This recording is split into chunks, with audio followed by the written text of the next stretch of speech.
ಒಂದು ಹಳ್ಳಿಯ ಕತೆ ಇದು. ಆ ಪುಟ್ಟ ಹಳ್ಳಿಯಲ್ಲಿ ರಾಧಿಕಾ ಎಂಬ ಹೆಸರಿನ ಒಂದು ಅದ್ಭುತ ಹುಡುಗಿ ಇದ್ಲು. ರಾಧಿಕಾ ಸಾಧಾರಣ ಹುಡುಗಿ ಆಗಿದ್ರೂ ಕೂಡ ತುಂಬಾನೇ ಚೂಟಿಯಾಗಿದ್ಲು. ಪ್ರತಿದಿನ ಬೆಳಿಗ್ಗೆ ಅವಳು ತನ್ನ ಸೈಕಲ್ ಅನ್ನ ತಗೊಂಡು ಚಾಟ್ಸ್ ಮಾರೋದಿಕ್ಕೆ ಹೋಗ್ತಾ ಇದ್ಲು. ಅವಳು ಮಾಡೋ ಚಾಟ್ಸ್ ಎಷ್ಟು ರುಚಿಯಾಗಿತ್ತು ಅಂದ್ರೆ ಜನರು ದೂರ ದೂರದ ಊರಿಂದ ಅದನ್ನ ಟೇಸ್ಟ್ ಮಾಡೋದಿಕ್ಕೋಸ್ಕರ ಬರ್ತಾ ಇದ್ರು. ಬನ್ನಿ ಬನ್ನಿ, ರಾಧಿಕಾಳ ಸ್ಪೆಷಲ್ ಚಾಟ್ಸ್ ನ ತಿನ್ನೋಡಿ. ಇದು ಆರೋಗ್ಯಕ್ಕೆ ಹಾನಿಕಾರಕ ಅಲ್ಲ, ಬದಲಿಗೆ ಇದು ಪೂರ್ಣ ಪೌಷ್ಟಿಕ ಆಹಾರ. ಅರೆ ವಾ ರಾಧಿಕಾ, ನಿನ್ನ ಚಾಟ್ನ ಸುಗಂಧ ತುಂಬಾ ದೂರ ಹರಡ್ತಿದ್ಯಮ್ಮ. ಯಾಕೆ ಹರಡಲ್ಲ ಹೇಳು ತಾತ? ಚಾಟ್ಸ್ ನ ಯಾರ್ ತಯಾರು ಮಾಡಿದ್ದು? ನಾನಲ್ವಾ? ಖಂಡಿತ ಸರಿಯಾಗಿ ಹೇಳಿದೆ. ನಮ್ಮ ರಾಧಿಕಾ ಪುಟ್ಟಿ ಅಂತೂ ತುಂಬಾ ಬುದ್ಧಿವಂತೆ. ತಗೋ, ಬೇಗ ದುಡ್ಡನ್ ತಗೋ, ಮನ್ಗೊಂದ್ ಪ್ಲೇಟ್ ಚಾಟ್ಸ್ ಕೊಡಮ್ಮ. ರಾಧಿಕಾ ಬರೀ ಚಾಟ್ಸ್ ಮಾತ್ರ ಮಾರ್ತಾ ಇರ್ಲಿಲ್ಲ, ಅವಳು ಜನರೊಟ್ಟಿಗೆ ಪ್ರೀತಿಯಿಂದ ಇರ್ತಾ ಇದ್ಲು. ಹಗಲು ರಾತ್ರಿ ಕಷ್ಟ ಪಡ್ತಾ ಇದ್ದ ರಾಧಿಕಾಳಿಗೆ ಒಂದು ಕನ್ಸಿತ್ತು. ಒಂದಿನ ಅದು ಸಫಲಗೊಂಡು ತನ್ನ ಪರಿವಾರಕ್ಕೆ ಸುಖದ ಜೀವನ ನೀಡಬಹುದು ಅಂತ. ಆದ್ರೆ ಅವಳ ಪರಿಸ್ಥಿತಿ ಚೆನ್ನಾಗಿರ್ಲಿಲ್ಲ, ಹಾಗೆ ಅವಳ ಮನೆ ಪರಿಸ್ಥಿತಿ ಕೂಡ ಅಷ್ಟೊಂದು ಚೆನ್ನಾಗಿರ್ಲಿಲ್ಲ. ರಾಧಿಕಾ ಪುಟ್ಟಿ, ನೋಡು ನಾನ್ ಬಂದ್ಬಿಟ್ಟೆ, ಸ್ವಲ್ಪ ನೀರ್ ಕೊಡ್ಸಮ್ಮ. ತಗೊಂಬಂದೆ ಅಪ್ಪ, ತಗೊಳ್ಳಿ. ಮಣ್ಣಿನ ಮಡಿಕೆಯ ತಣ್ಣಗಿರೋ ನೀರು. ಅಪ್ಪ, ನೀವ್ ಯಾಕಿನ್ನು ಕೆಲಸ ಮಾಡ್ತಾ ಇದ್ದೀರಾ? ನಿಮಗ್ ವಯಸ್ಸಾಗಿ ಹೋಗಿದೆ, ನಿಮ್ಗಿವಾಗ ಕಷ್ಟ ಆಗುತ್ತೆ. ಸ್ವಲ್ಪ ರೆಸ್ಟ್ ಮಾಡಿ ಅಲ್ವಾ, ನಾನೆಲ್ಲ ನೋಡ್ಕೋತೀನಿ. ಅವರಪ್ಪ ದೀರ್ಘವಾಗಿ ಉಸಿರೆಳ್ಕೋತಾರೆ. ನನಗ್ ಚೆನ್ನಾಗ್ ಗೊತ್ತಿದೆ ಎಲ್ಲ ನೀನ್ ನೋಡ್ಕೋತೀಯ ಅಂತ. ಆದ್ರೆ ನಿನ್ಗೂ ಕೂಡ ಗೊತ್ತಿದ್ಯಲ್ವಾ, ಕೆಲವೊಂದ್ಸಲ ನನ್ನ ಆರೋಗ್ಯ ಚೆನ್ನಾಗಿರಲ್ಲ.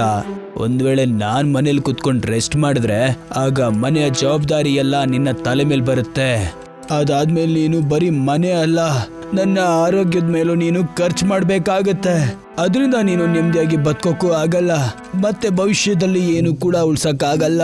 ಅದರಿಂದ ನಾನು ಕಷ್ಟಪಟ್ಟು ನನ್ನ ಖರ್ಚನ್ನ ಮಾಡ್ಕೋತೀನಿ. ಮನೆನಂತೂ ನೀನು ಈಗ ಚೆನ್ನಾಗೇ ನೋಡ್ಕೋತಾ ಇದ್ಯಾ ಮಗಳೇ. ಅವಳ ಅಪ್ಪನ ಮಾತು ಕೇಳಿ ರಾಧಿಕಾಳ ಕಣ್ಣಲ್ಲಿ ನೀರ್ ಬರುತ್ತೆ. ಅವಳಿಗೆ ತುಂಬಾ ದುಃಖ ಆಗುತ್ತೆ. ಅವಳ ತಂದೆ ಇನ್ನೂ ಕೂಡ ಬೇರೆಯವರ ಹೊಲದಲ್ಲಿ ಕೆಲಸ ಮಾಡ್ತಾ ಇದ್ರು ಅಂತ. ಆದ್ರೆ ಅವಳ ಕೈಯಲ್ಲಿ ಏನ್ ಮಾಡೋದಿಕ್ ಸಾಧ್ಯ ಇತ್ತು? ಒಂದಿನ ರಾಧಿಕಾ ಚಾಟ್ಸ್ ಮಾರ್ತಾ ಇರುವಾಗ ಅವಳಿಗೊಬ್ಬ ವಿಚಿತ್ರವಾದ ವ್ಯಕ್ತಿ ಕಾಣಿಸ್ತಾರೆ. ಹರಿದೋಗಿರೋ ಬಟ್ಟೆ, ಆದ್ರೆ ಕಣ್ಣಲ್ಲಿ ಮಾತ್ರ ಒಂದು ಹೊಳಪಿರುತ್ತೆ.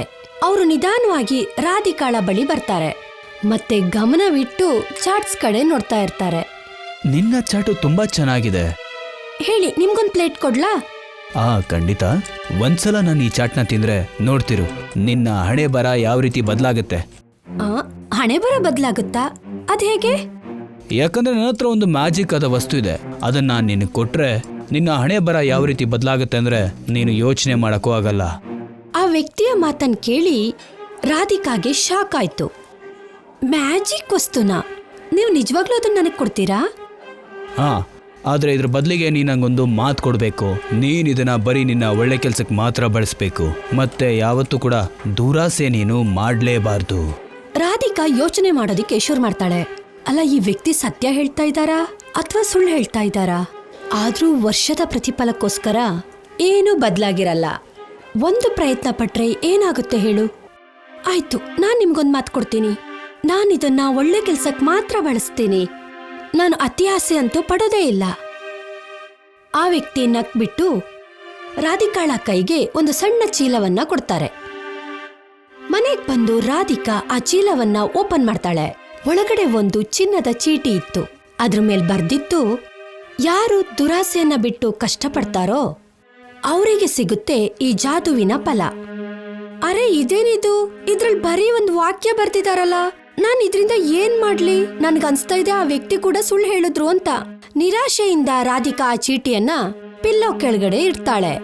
ಅವಳು ಯಾವ್ದನ್ನ ಯೋಚನೆ ಮಾಡ್ತಾ ಇರ್ತಾಳೋ ಅದೇ ರೀತಿ ಆಗತ್ತೆ.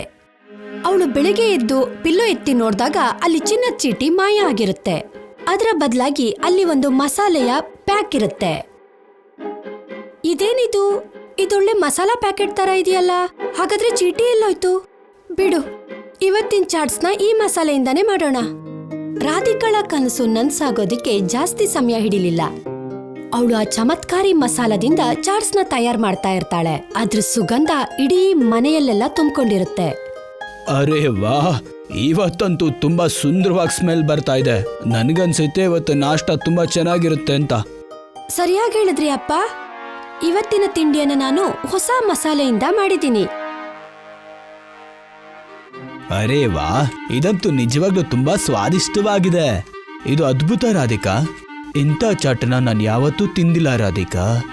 ಅಲ್ವಾ ಅಪ್ಪ, ನಾನ್ ನಿಮ್ ಬಾಯಿಂದ ಇದನ್ನೇ ಕೇಳ್ಬೇಕು ಅನ್ಕೊಂಡಿದ್ದೆ. ಆದ್ರೆ ರಾಧಿಕಾ, ಇದ್ರಲ್ಲಿ ಅಂಥದ್ದೇನ್ ಮಿಕ್ಸ್ ಮಾಡಿದ್ಯಾ? ಹೇಳಲಾ?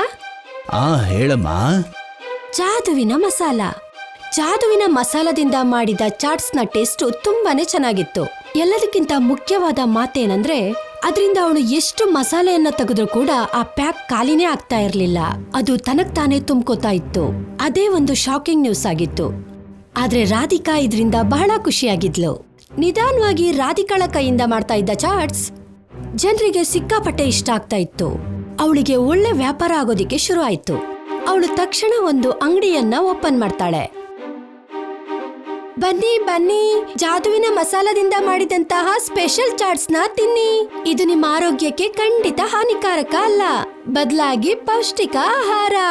ಬನ್ನಿ ಬನ್ನಿ, ಜಾದುವಿನ ಮಸಾಲದಿಂದ ಮಾಡಿದ ಸ್ಪೆಷಲ್ ಚಾಟ್ಸ್ ನ ತಿಂದು ಹೋಗಿ. ಹೌದ್ರಪ್ಪ, ಸರಿಯಾಗಿ ಕೇಳಿಸ್ಕೊಂಡ್ರಿ. ನಮ್ಮ ರಾಧಿಕಾಳ ಜಾದುವಿನ ಮಸಾಲ ಚಾಟ್ ಇದು ಪ್ರಪಂಚದಲ್ಲಿ ಎಲ್ಲೂ ಸಿಗಲ್ಲ. ರಾಮು ಅವರ ಮಾತನ್ನ ಕೇಳಿ ಎಲ್ಲರ ಗಮನ ಹೊಸ ಅಂಗಡಿಯ ಕಡೆ ಬರೋದಿಕ್ಕೆ ಶುರು ಆಯ್ತು. ಜನರು ಒಬ್ಬೊಬ್ಬರಾಗಿ ಬಂದು ಚಾಟ್ಸ್ ನ ತಿನ್ನೋದಿಕ್ಕೆ ಶುರು ಮಾಡಿದ್ರು. ಸರಿಯಾಗಿ ಹೇಳಿದ್ರಿ ನೀವು. ರಾಧಿಕಾಳ ಕೈಯಲ್ಲಿ ಮಾಡಿದಂತ ಚಾಟ್ಸ್ ನಿಜಕ್ಕೂ ಅದ್ಭುತವಾಗಿದೆ. ಅಯ್ಯೋ, ನಾನ್ ಯಾಕೆ ಸುಳ್ಳು ಹೇಳೆ. ಕರೆಕ್ಟಾಗಿ ಹೇಳಿದ್ರಿ. ಇನ್ ಮುಂದೆ ನಾನು ಡೈಲಿ ಇಲ್ಲೇ ಬರ್ತೀನಿ, ಮತ್ತೆ ರಾಧಿಕಾಳ ಜಾದುವಿನ ಮಸಾಲ ಚಾಟ್ನ ತಿನ್ಕೊಂಡು ಹೋಗ್ತೀನಿ.